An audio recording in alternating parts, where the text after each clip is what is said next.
ইতালির রোমে নিজ বাসায় ছুরিকাঘাতে হত্যা করা হয়েছে স্ত্রী সন্তান সহ প্রবাসী বাংলাদেশিকে। নিহতদের বাড়ি নোয়াখালীর কোম্পানিগঞ্জে চলছে শোকের মাতম।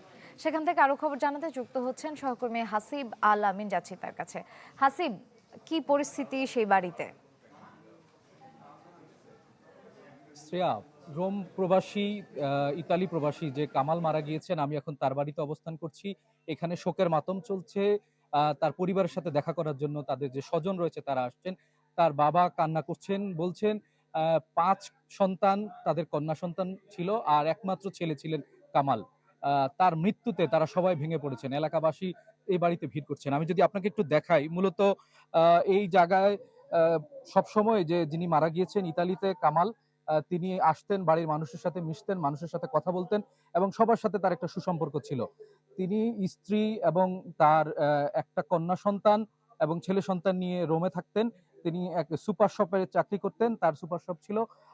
প্রায় ২০০৯ সালে তিনি ইতালি গিয়েছিলেন ভাগ্য পরিবর্তনের জন্য। তার স্ত্রী সহ পরিবার নিয়ে তিনি গিয়েছিলেন ২ বছর আগে। গত বছরের ২ জুলাই তার এই বাড়িতেই, আমি যেটা দেখাচ্ছি, একটি উড়ু চিঠি দেয় লাল বাহিনী নামে, এবং বলা হয় ওই চিঠিতে তারা যখন আসবে, তার বাবাকে বলা হয়, কামালের বাবা সিরাজ যিনি, তাকে বলা হয় যেন স্বর্ণ অলংকার যেন রাখে। সেগুলো যদি পরিমাণ মতো না পায় তাহলে তার সন্তানকে হত্যা করবে, ছেলে সন্তান যেটা কামালের কথা বলা হয়েছিল, এবং তার স্ত্রীকে ধর্ষণ করবে, এই ধরনের কথা ওই চিঠিতে বলা হয়েছিল। তারপরই কামাল হোসেনের বাবা সিরাজ এই ঘটনায় কোম্পানিগঞ্জ থানায় একটি সাধারণ ডায়েরি করেছেন। আমাদের উঠে দাঁড়াতে হবে।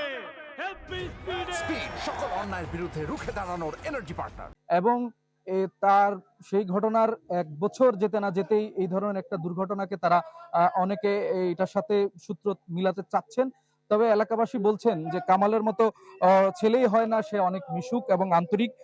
এই ঘটনায় তারা মূলত কোনো কিছুই মিলাতে পারছেন না। তাদের এক সন্তান এখনো হাসপাতালে মৃত্যুর সাথে পাঞ্জা লড়ছেন। এই ঘটনায় তারা অনেকটা ভেঙে পড়েছেন। নিহতদের মরদেহ আনার বিষয়ে তারা যোগাযোগ করছেন। মূলত পুরো পরিবারটাই ভেঙে পড়েছেন। ভেঙে পড়ার কারণে তারা এখন শোকের মাতম করছেন। এলাকার স্বজনরা বলছেন এই ঘটনায় যেন সুষ্ঠু বিচার হয়, সে দেশের পুলিশ তদন্ত করে যেন প্রয়োজনীয় ব্যবস্থা নেয়। জি শ্রেয়া, এই ধন্যবাদ ছিল আমার কাছে হাসিব। সর্বশেষ।